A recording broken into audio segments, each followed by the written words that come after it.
O talento vence jogos, mas o trabalho em equipe ganha campeonatos. Hoje vamos ter um episódio incrível. Na verdade, é o primeiro episódio no Visão de Valor, nesses mais de 30 episódios que nós já gravamos com um novo formato. Eu estou muito feliz porque nós vamos ter hoje uma entrevista daquelas que eu já esperava há bastante tempo. Até porque o papo de hoje passa também pela minha história. Mas antes de você saber quem vai estar aqui efetivamente conosco, eu quero te convidar a se inscrever no nosso canal, ativar as nossas notificações. Aproveite para assistir o último episódio, caso você não tenha assistido, porque de fato nós somos hoje o melhor podcast de negócios do Nordeste. Então você vai acompanhar sempre uma boa visão de valor. Outro detalhe, manda agora esse episódio, compartilhe ele no grupo da família, da firma, da empresa, no zap do condomínio, manda para todo mundo, pois de fato teremos uma visão de valor. Estamos recebendo no nosso Visão de Valor de hoje, como eu falei, um episódio inédito nesse formato. Estamos estreando com o pé direito, com o meu amigo Gilmar e meu amigo Luiz, que juntos eles criaram, desenvolveram, montaram uma das maiores empresas do segmento do mundo. Você vai entender um pouquinho mais sobre a GMI Distribuidora. Bem-vindos! Obrigado, Alberto. É justamente isso que você falou. Eu queria começar parabenizando a você pelo seu trabalho, né? Eu acho que você faz um trabalho, desempenha um trabalho sensacional aqui na nossa região e abrindo novas fronteiras aí no país e em breve também pode ser até no mundo, né? Eu acho que a gente vive aí sem fronteiras hoje em dia e tem que explorar ir além sempre. Maravilha, obrigado, Gilmar. Obrigado, Alberto. O nome já fala tudo, né? Visão de valor. E Alberto é muito gentil quando fala das empresas e das pessoas, né? Pra todo convidado que vem aqui, eu sempre digo o seguinte: isso aqui é um papo. Hoje eu sempre falo um papo a 3. Hoje vai ser um papo a 4. Então, para você que tá aí do outro lado, já pegue papel, caneta, anote o máximo de insights, até porque cabeça não é agenda.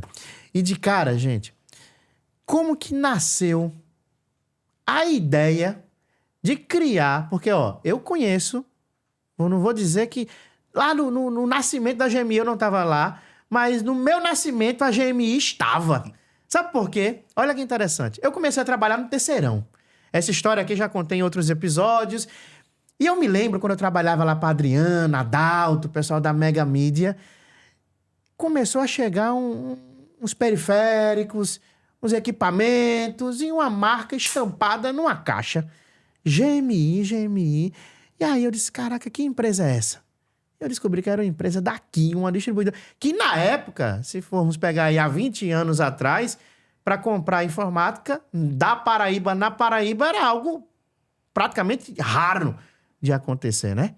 Então, como eu sei que vocês fizeram parte do meu início, que eu vendi muito GMI, né? Mas conta pra gente como que nasceu, qual foi a visão inicial para a GMI nascer? Então, vamos lá. Tudo começou com uma volta minha dos Estados Unidos. Eu morei um período lá e voltei trazendo um notebook e alguns equipamentos para vender. Empreendedor. Nunca tinha trabalhado com informática, mas sempre gostei do comércio.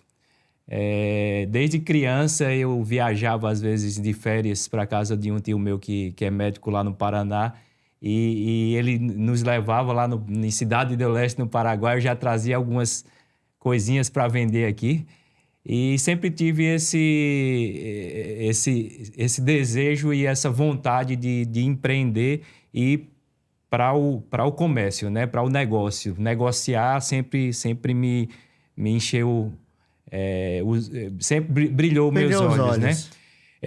E aí, quando eu voltei dos Estados Unidos, eu disse, não, vou levar um notebook aqui praticamente não existia, eu vou levar umas coisinhas aqui para vender. Voltei, vendi, gostei, disse, vou lá novamente. Fui lá, peguei algumas coisas, trouxe, vendi, voltei um pouquinho, até que Deus foi conduzindo aí meu caminho para que abrisse esse negócio, constituísse a GMI. GM, Comércio e Importação Limitada, porque o meu desejo era importar, realmente era um sonho bem longe ainda para mim naquela época. Importar era um negócio muito complexo. Não, até porque nós estamos falando aí no início dos anos 2000, né? Hoje que tem aí toda essa facilidade, posso dizer assim, para entender uma operação como essa, eu acredito que naquela época, nos primórdios até da internet, né, se popularizando no Brasil, como que você conhecia o mundo, né? Sem dúvida.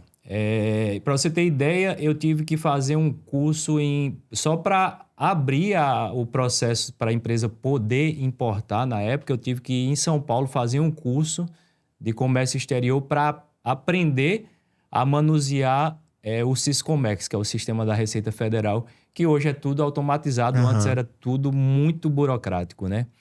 E mesmo assim fiz esse curso e ainda era tudo muito difícil e para mim era um mundo assim bem complexo.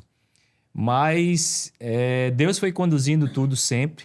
A gente constituiu a empresa, começou a comprar inicialmente alguns produtos do mercado nacional e trazer para vender aqui na Paraíba. Para a gente era um desafio muito grande porque o mercado de informática era muito informal. Aham.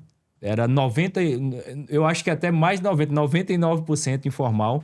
A gente começou a trazer produto com nota fiscal e vender somente com nota fiscal aqui. Isso foi um desafio muito grande, porque as empresas não queriam comprar com nota fiscal. Ninguém queria comprar com nota fiscal. É um mito, né? Isso em 2005, né? 2000. Exatamente. Alberto, que foi da época do terceirão, ele sabe exatamente o que a gente tá falando, né? Exatamente. Então é uma mudança de paradigma, de De cultura. cultura, né, cara? E hoje é inconcebível você imaginar que, como era antigamente na época da nota fiscal de papel, que o pessoal não queria. A falta de conhecimento. E quando você olha para um mercado de informática na Paraíba, é um mercado que nós não tivemos. Nós nunca tivemos aqui uma grande magazine, uma grande loja que fomentasse a informática. Então, eu que vim do terceirão, eu sempre costumo falar que quando você queria algo de informática, você ia para o terceirão. Né? O terceirão era, entre aspas, a Pagé de João Pessoa. O terceirão era o Paraguai de João Pessoa, né? O cara ia para lá em busca do que estava acontecendo no mundo e ele esperava encontrar. Você, então, muito comercial, muito vendedor, um cara que vender é bom, né? Isso eu sei. Como foi que, então, conheceu o Luiz? Porque o Luiz, eu sei que ele é o cara mais analítico, o cara mais dos números. Como foi que o Luiz chegou na GMI? Vamos lá, o Luiz, antes da GMI, né? Vamos falar um pouco antes da GMI. Nós já convivíamos bastante. Meu pai foi sócio do pai dele, né? Ele é meu primo legítimo. Meu pai eu falo era porque o pai dele já faleceu, o meu ainda é vivo. Mas eram irmãos e sócios por muito tempo. E nós tínhamos uma convivência até mesmo de morar juntos. Quando ele foi estudar em Natal, fazer engenharia civil, porque a família vem do ramo da construção civil. Eu também fui para lá estudar, nós moramos por um bom tempo juntos lá. Os famosos parceiros de tudo. De estudo, de farra. Inclusive no casamento, até o dia do casamento é o mesmo, né? Eu, ele e meu irmão. O quê? Marcaram no mesmo dia ou foi coincidência? Casamos no mesmo dia. Foi o quê? Pra rachar a festa, foi? Exatamente. Eu estava lá nos Estados Unidos, vim para casar porque minha noiva estava aqui, né? E eu queria que ela fosse comigo para lá. E aí eles iam casar. Eu falei, agenda o meu junto aí que eu tô chegando. Eita. E Luiz, como é que foi então o primo, o amigo, e como que foi essa sua visão? Pô, agora eu vou ser sócio do cara. Como que foi, Luiz, isso pra você? Então, né, como o Gilmar falou, indiretamente essa sociedade começou há muito tempo atrás, né, na época dos avós da gente, porque a construtora foi fundada por nosso avô, meu pai e o pai de Gilmar. Então, acho que isso vai ficando no inconsciente da gente, né? Eles, em um certo momento, quando meu pai faleceu, ele já não era mais sócio do pai de Gilmar, cada um já tinha seguido o caminho natural, né? Natural. Exato. E o destino vai e novamente reúne essa sociedade, essa sinergia, né? E como o Gilmar falou, a gente acaba que dividiu o apartamento. Eu lembro que tem algumas coisas quando a gente, dessa época, jovem, né? Universidade, a grana era curta, a gente às vezes fazia uma sociedade de um perfume. Então essa história é bem antes da fundação da própria empresa, né? Essa parceria e como a gente estava comentando antes do podcast, né? A sociedade é um casamento, né? Exato. E o casamento já aconteceu bem antes até da sociedade, porque a gente sempre conviveu muito perto e sempre teve muita afinidade com não só com os negócios da empresa, mas como os negócios da nossa vida pessoal, né? Exato. E aí decidem, então, constituir essa empresa, o mercado de informática, tecnologia, estava começando aqui em João Pessoa. Eu me lembro na época nós tínhamos algumas empresas que estavam ali naquele auge, né? Até porque muito impulsionada pela curiosidade, né? O que acontecia lá fora. Hoje nós não tínhamos a internet, né, que temos hoje. Então, o que acontecia lá fora, o cara, poxa, o que é que está acontecendo com o equipamento e tudo mais. Qual foi? Já falaram um pouquinho aí desse desafio da nota fiscal e tudo mais. Mas agora, quanta empresa, além desse desafio da cultura do empresário que vocês tiveram que educar, qual foi, então, o outro grande desafio ali, ainda no início da GMI? Eu quero ouvir tanto a visão do cara que é administrativo financeiro, que eu imagino alguns desafios você pode até trazer para a gente, quanto do cara mais vendedor, mais comercial. Então, eu vou puxar um pouquinho aqui para o início também da Constituição. A GM Comércio e Importação, né, vem de Gilmar e Márcio, que é meu irmão, e foi meu sócio por muito tempo. E quando o Luiz veio para a operação, meu irmão, na verdade, estava saindo do operacional. Meu irmão estava assumindo a construtora que já veio do meu pai, né, do ramo da construção civil. E eu e meu irmão éramos sócios na GM e viramos sócios também na construtora. E aí, entre 2010 e 2012, que quando meu irmão, a gente dividiu as administrações dos negócios, eu fiquei na administração da GMI e meu irmão da construtora. E aí chamei o Luiz para vir junto comigo nessa missão da GM Comércio e Importação, que depois virou GMI, justamente pelo fato que você viu as caixas lá no terceirão com a marca GMI. A gente começou a importar produtos da China com a marca GM e em um certo momento a alfândega chinesa estava falando que a gente não podia importar GM por causa da General Motors. E aí a gente pegou o I de importação e colocou na marca GMI.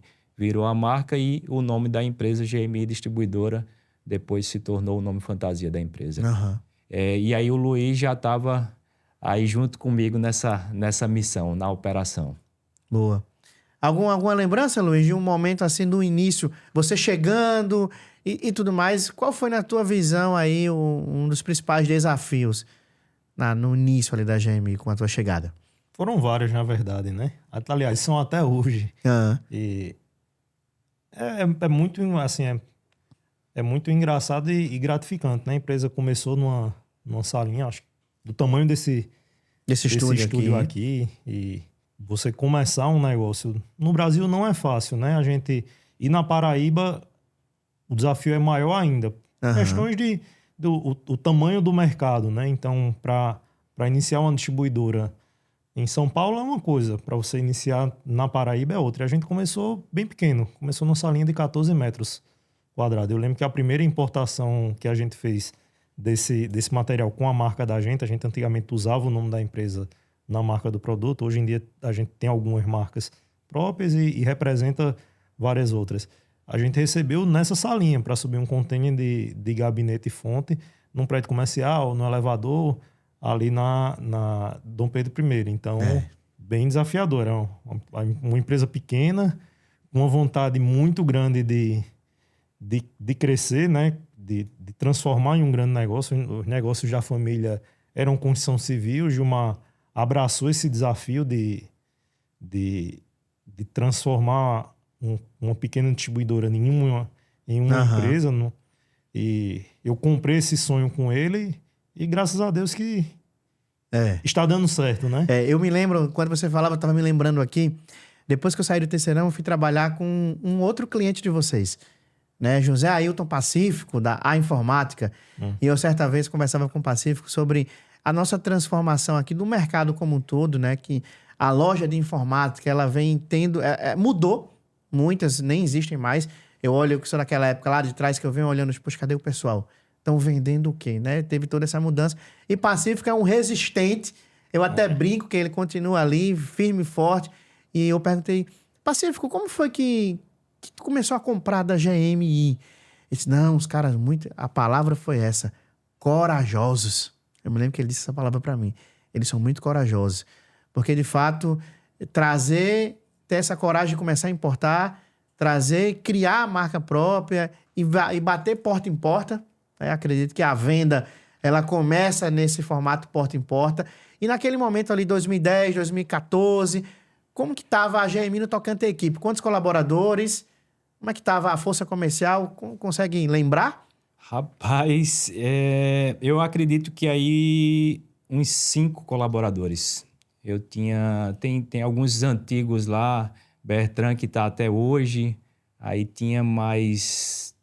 e aí... Não, Bertrand é um patrimônio histórico já da empresa, né? Exatamente. Eu brinco porque o Bertrand é mais antigo que eu na empresa. Então, eu quando entrei na GM, ele já estava na GM. É verdade.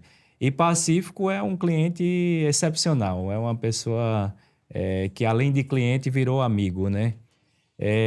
Então, nessa época, nós tínhamos um grande desafio, como o Luiz falou. Chegou o primeiro container da gente de importação, a gente teve que interditar a rua, porque não tinha onde parar. Era um prédio comercial, um prédio que os nossos pais tinham construído, né? E tinham salas lá que eles alugavam. Então, a gente alugou a ele a primeira sala para construir a empresa, e quando começou a chegar essas importações, a gente pegava as salas que tinham desocupadas para alugar e colocava mercadoria, sem pagar aluguel, né? E Era aí, um acontecimento, então, a chegada no container, né? Era. Foi um acontecimento, a primeira foi. Era. Até que a gente se mudou depois para um galpão pequeno, ali em Água Fria, próximo à UNP. E atualmente, e depois construímos o nosso centro de distribuição. Atualmente estamos no nosso CD aí, que já está pequeno, mas já tem uma área de 4.000 metros quadrados. E aí tem uma série de outras filiais, hoje expansão, isso aí a gente vai falar um pouco mais para frente. Exato. Eu tive a oportunidade de também conhecer o espaço de vocês ali ao lado da Unip. Olha um fato que certeza que vocês não sabem. Em 2014, vocês estavam ali ao lado da Unip e a minha esposa ela tem uma empresa de uniformes. E na época eu já atendi Anderson Caldas, que era da 3S Contabilidade, junto com o Hélio, o Wellington, eles eram sócios. E aí eu era vendedor, sempre fui vendedor, né? Eu disse, cara, me indica aí uns clientes para fazer um uniforme para minha esposa, né? Que ela fabrica uniforme e tal. E ele me indicou vocês. E eu lembro que um dos uniformes lá da GMI, na época, foi a empresa da minha esposa que fez. E eu que fui lá vender. Né? Eu lembro que a gente negociou lá com o Bertrand, com o pessoal que estava lá também. Então, através dessa conexão que a gente tinha com o Anderson, Hélio e o Wellington. Então, eu visitei algumas vezes lá o espaço de vocês. Né? Isso é muito bacana ver hoje. A estrutura que vocês têm ali na região de Cabedelo, né? 3 vezes mais... 4 vezes mais o que era ali na Unip, né? Para receber toda a equipe, o CD que você tem. A ida para Cabedelo foi uma visão comercial ou uma visão logística? Ambos. Comercial, principalmente pelo aumento, né, da capacidade. Logística também, né? Mas comercial a gente queria crescer, né? Sempre crescemos, né? Sempre tivemos esse desejo de crescer. E aí a gente precisava desse espaço, porque lá já não tinha mais como, às vezes já tinha mercadoria dentro da sala da gente, porque não cabia mais. E o negócio vinha tomando proporções cada vez maiores. Quando você falou 4 vezes, na realidade, A estrutura de lá em área são 8 vezes Uau. maior. E eu considero, na verdade, 16, porque o dobro de pé direito de altura. Então, a armazenagem é vertical, né? Sensacional. E na época, a gente falava, não, nós vamos dividir aqui em quatro galpões. Era um galpão só, mas dividido em 4. A gente ocupa um e aluga 3. E futuramente a gente vai ocupando. Aí, quando a gente terminou a obra, que foi mudar, a gente já precisava de mais de um. Então, vamos ficar com 2 e alugar os outros 2. Começamos a operar e antes mesmo de alugar os outros 2, a gente já definiu que a construtora ia ficar com um, porque a construtora já tinha um outro galpão que era alugado para armazenar resto de obra, equipamentos, então foi para lá.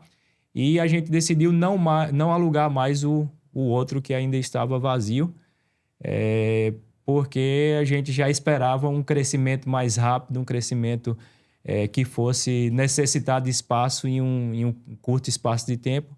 E foi justamente isso que aconteceu. Não só ocupamos o terceiro, como pedimos para a construtora voltar a alugar um galpão em outro local, ocupamos o último. E hoje já não está cabendo mais. Graças a Deus. Com a graça de Deus. Quantos colaboradores, Luiz?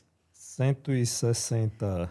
Caraca, Passando. Entre 160 e 180 aí. 180 colaboradores, uma empresa de 20 anos que começou ali na visão de um cara que foi para os Estados Unidos, começou trazendo um equipamento para vender e de repente cria todo esse, eu vou chamar de império da importação no nosso mercado. Eu quero fazer uma pergunta curiosa. Teve algum fato cômico nesse processo? Porque você negociar com o mercado estrangeiro, negociar com a turma dos olhos puxados, eu acredito que deve ter acontecido aí algumas questões que no momento você travou, mas depois você deu risada. Consegue lembrar alguma coisa nesse aspecto de, caraca, como é que a gente foi negociar e aconteceu isso? Ou algo que comprou e não veio, ou que veio e diferente do que comprou. Tem algo nesse aspecto, uma curiosidade mesmo. Com certeza. Vamos lá, Luiz. Tem vários. Mas cômico tem um que ficou, pelo menos para mim, ficou bem marcado, que foi a primeira viagem minha de Gilmar para a China. A gente foi e acostumado, a gente tinha morado nos Estados Unidos, então viagem internacional para a gente não era um desafio. Então a gente achou que a China seria a mesma tranquilidade. Foi, né? Passagem, hotel, fez as reservas.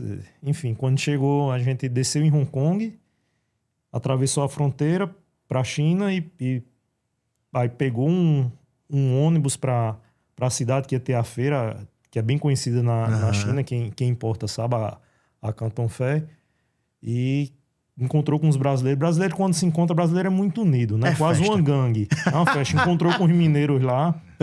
Aí os mineiros, não, vamos de ônibus, a gente já reservou aqui, eu vou ali, levo vocês no guichê, compra a passagem. E a gente se juntou com esses mineiros e foi na onda deles. Resultado, o ônibus não entrava na cidade, de fato. Ele passava na rodovia, seria fazendo um comparativo num universo muito menor da gente aqui. Seria como se o ônibus deixasse a gente ali na gauchinha. Sim. Só que isso era 2 horas da manhã, de madrugada. Deixou a gente na BR lá. No meio do nada, escuro. Aí a gente pegou um táxi pra ir pro hotel. Só que as reservas da gente estavam em inglês. E naquela época o chinês não falava inglês, um taxista. Rapaz, pra chegar no hotel deu um trabalho. A sorte foi de Gilmar, teve a feliz ideia de mandar o táxi da gente seguir o táxi dos mineiros. Então, quando chegou lá no hotel dos mineiros, a gente disse, não, vamos descer e falar com a recepção do hotel deles para ele tentar traduzir para chinês para a gente chegar no hotel de vocês, né? Até para pegar o papel da reserva da gente que o taxista tinha, quando ele viu que não conseguia entender nada, ele amassou e jogou na porta para pegar a reserva. Dava trabalho porque, além de não falar inglês, a cultura é muito diferente. Então, até a mímica, você viaja para os Estados Unidos ou para a Europa, não fala a língua, na mímica você desenrola, mas o chinês ele não consegue entender. Zero paciência. E principalmente naquela época, a gente tá falando aí, eu acho que foi 2009, 2010. Então, a cultura chinesa ainda era muito fechada naquela época. E a gente dizia, o papel que você jogou, o cara passa uns 10 minutos para ele devolver o papel pra gente chegar. Chegou na recepção, o cara lá falava inglês, traduziu e a gente levou de volta e conseguiu chegar no hotel. Senão acho que a gente tava lá até hoje. É o famoso perrengue. Exatamente. Se não tivesse seguido o táxi dos mineiros, eu acho que a gente ia estar na China até hoje lá rodando. Eita, mineiro bom! Não tinha internet, não tinha smartphone, né? Então, tudo era mais complicado. E comercialmente, vamos agora... Eu gostei dessa do perrengue, porque mostra que é um desafio, né? É um desafio efetivo. Você chegar numa nova cultura, numa nova região, e o desafio, além de entender como ele se comporta, a questão do idioma é sempre um desafio. Mas comercialmente, teve alguma negociação? Teve sim. Vamos lá. Uma que eu lembro aqui foi um container de mouse e teclado. E os teclados, o padrão brasileiro da BNT2, né? Eles mandaram em um outro padrão. Então, a tecla, se você apertava no cedilha, aparecia... E não tinha jeito de você configurar em um padrão que ele conseguisse entender as nossas letras, né, do Brasil. Enfim, a gente só conseguiu configurá-lo de uma forma em que ele entendia o padrão Estados Unidos Internacional, onde algumas teclas você tem que criar alguns atalhos para poder digitar, como o acento C, que tinha antigamente para poder fazer o cedilha, ou o tio, que são símbolos mais específicos da nossa linguagem, né? E aí esses teclados viraram um problema. O chinês só fez falar que isso era um detalhe simples e que né? Que a gente se virasse.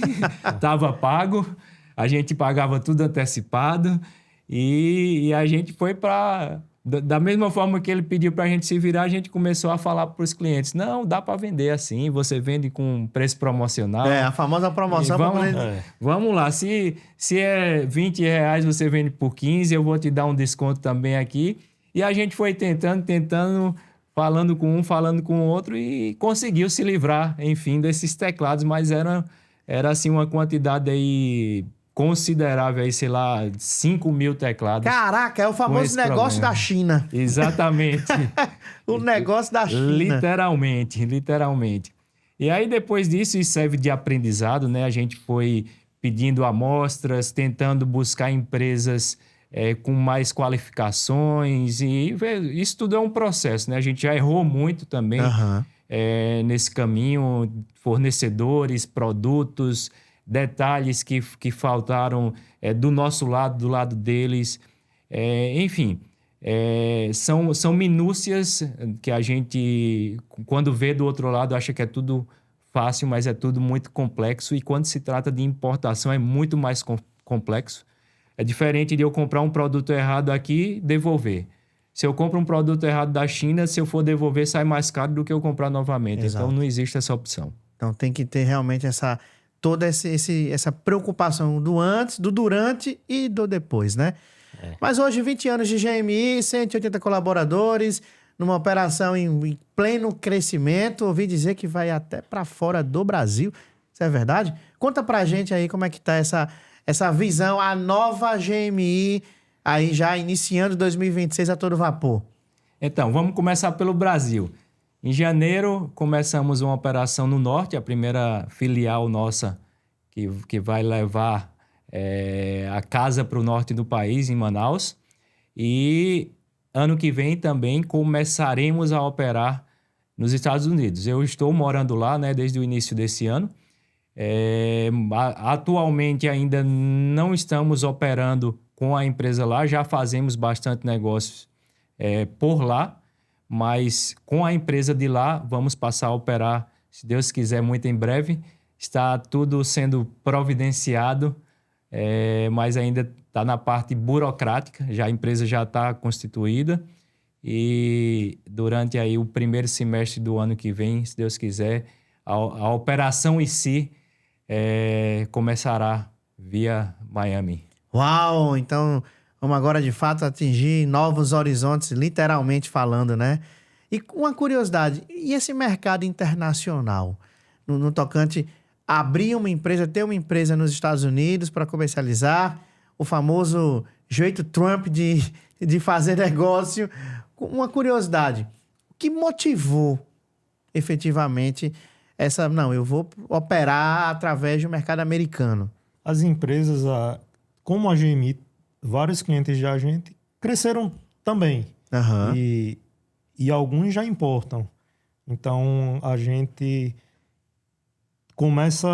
Eu começo a criar algumas barreiras para vender para ele, porque o cara acaba fazendo o que eu faço. E a gente, com a empresa lá fora, eu consigo atendê-los lá de fora. Esse é uma vertical. E também conseguir atender outros países. O foco da gente vai ser a América do Sul, então a gente vai conseguir atender outros países da América do Sul, né? E o fato da gente ter morado lá, Gilmar está morando lá, é um facilitador que a gente acha que é coincidência, não é. A providência do homem lá de cima que vai encaixando eu estava ontem em um evento e a gente estava comentando isso, né? Às vezes tem acontecimento na vida da gente que você não faz a menor ideia e depois de 5, 10, 15, 20 anos você olha para trás, cara, aquilo aconteceu porque precisava acontecer para desencadear aquela... Exato, né? Tudo coopera para o bem. Para você pegar aquela estrada, né? Então, a GM Internacional, ela nasce disso, né? Desse conjunto. Clientes que viraram importador, Gilmar que está morando lá, a gente que já morou lá. Então, e importar no Brasil não é fácil, né? Então, na hora que você importa de uma empresa que sabe o que é importar no Brasil, a gente consegue ajudar a pessoa também e isso é interessante porque você falou muito bem que os movimentos vão acontecendo e depois você vai montando esse quebra-cabeça, né? E eu não tenho dúvidas o quanto que vocês vão estar pavimentando e proporcionando aí uma visão até para quem está aqui, que pensa, que quer também empreender. Então, todas as vezes que eu dou um passo, eu não dou um passo apenas por mim, eu dou um passo para quem está vindo também. Então, certamente isso gera uma nova motivação para a equipe, né? Para os 180 colaboradores, né? É uma empresa que está em pleno crescimento, que vem se preocupando com o público interno, que se preocupa com o público externo. E me chamou a atenção, esse ano, em 2025, eu tive a oportunidade de estar com vocês no GM Day, né?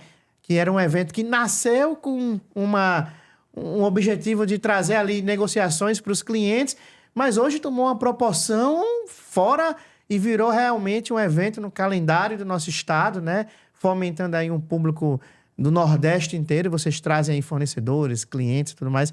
Eu queria que vocês pudessem compartilhar para quem está em casa aí o que essa outra vertente, né? Da GMI aí à frente desse grande evento que esse ano me impactou até perceber lá um público de escolas, de estudantes, tendo ali acesso a esse universo. Como foi que nasceu isso?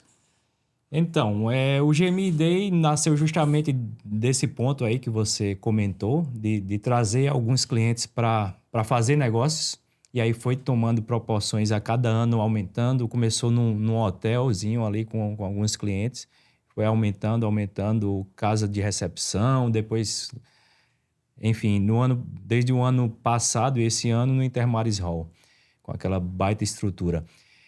Nós temos hoje mais de 100 marcas que somos distribuidores. Dentre elas, mais de 70 somos distribuidores oficial, algumas delas até mesmo exclusivo. E muitas delas nós fazemos o trabalho de importação e distribuição, né, aqui no Brasil. E aí a gente traz boa parte desses parceiros, desses fabricantes para o evento, para negociar junto conosco, para fazer esse relacionamento com o nosso cliente. No início, até o pessoal falava, você vai trazer o fabricante para conhecer o cliente vai querer comprar direto do fabricante, e a gente nunca teve esse receio.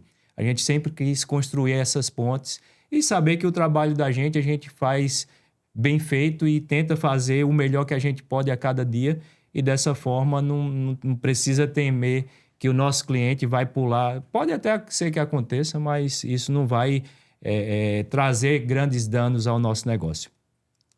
E aí, de alguns anos para cá, veio essa ideia e esse interesse de aproveitar alguns insights aí de alguns que falaram, vocês fazem toda essa estrutura para um evento com poucos clientes e de um dia só.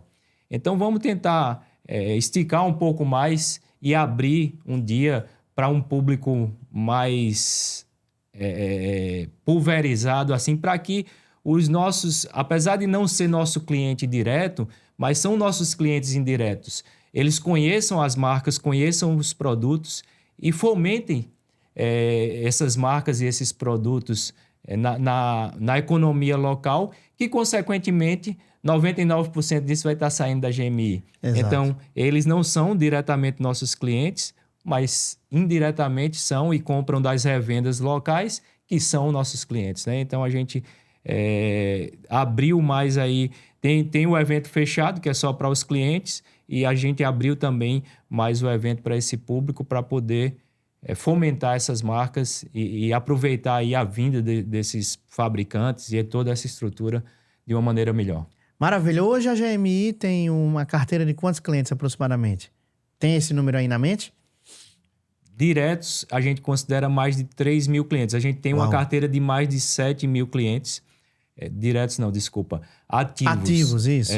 A gente considera clientes ativos aqueles que compram com recorrência. Então, é mais de 3 mil clientes ativos e mais de 7 mil clientes hoje da GMI. No Nordeste, agora indo para o Norte, Brasil, Estados Unidos. Daqui a pouco essa carteira aí vai estar pequena, efetivamente, né? Com certeza. Como você falou no começo, é muita coragem, né? A gente, falando na entrevista, a gente vai buscando na memória é muita coragem, né? 2 paraibanos criar um evento como o GM Day, ter a audácia de botar fabricante, cliente e distribuidor junto.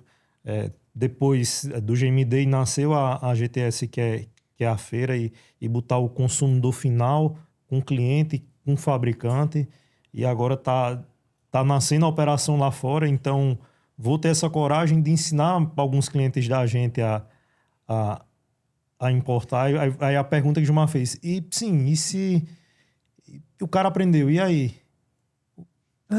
O sol nasceu para todo mundo, né?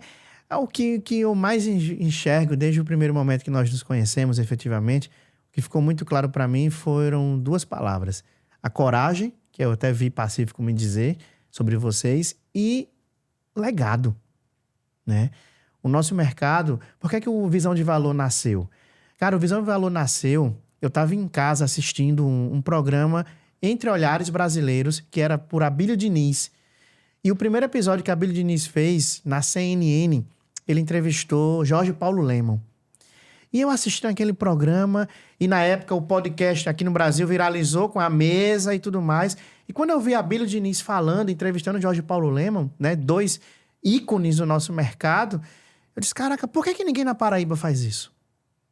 Por que a gente tem que ficar assistindo efetivamente quem é de fora? Que fato, temos que aprender com quem realmente faz.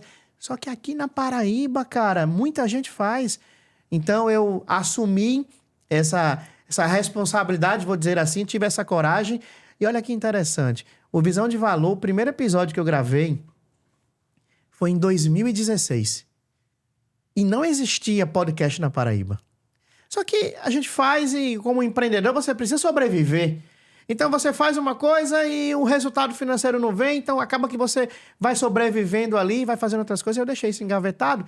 E quando eu vi o Abílio, em 2022, fazendo isso, eu disse, caraca, é o que eu preciso voltar a fazer. Tem que dar voz para o empresário.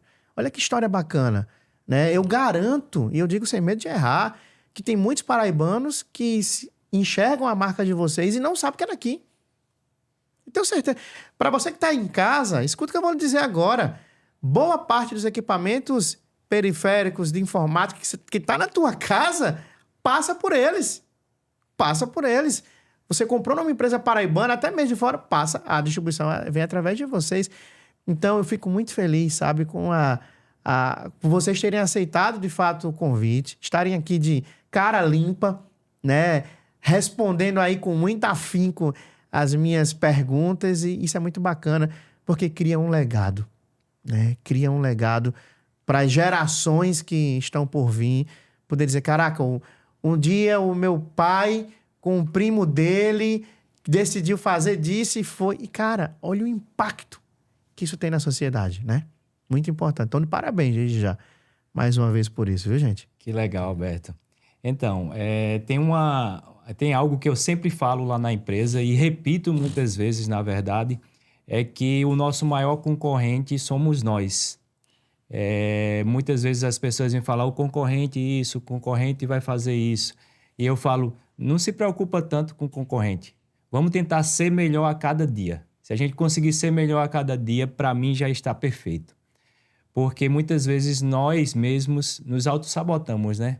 Se a gente for trazer para a nossa consciência, muitas das nossas ações às vezes nos sabotam. E se a gente conseguir olhar para nós, olhar para o que a gente faz, olhar para a maneira que a gente está fazendo, o que é que a gente pode melhorar, o que foi que a gente fez de errado e pode aprender com esse erro.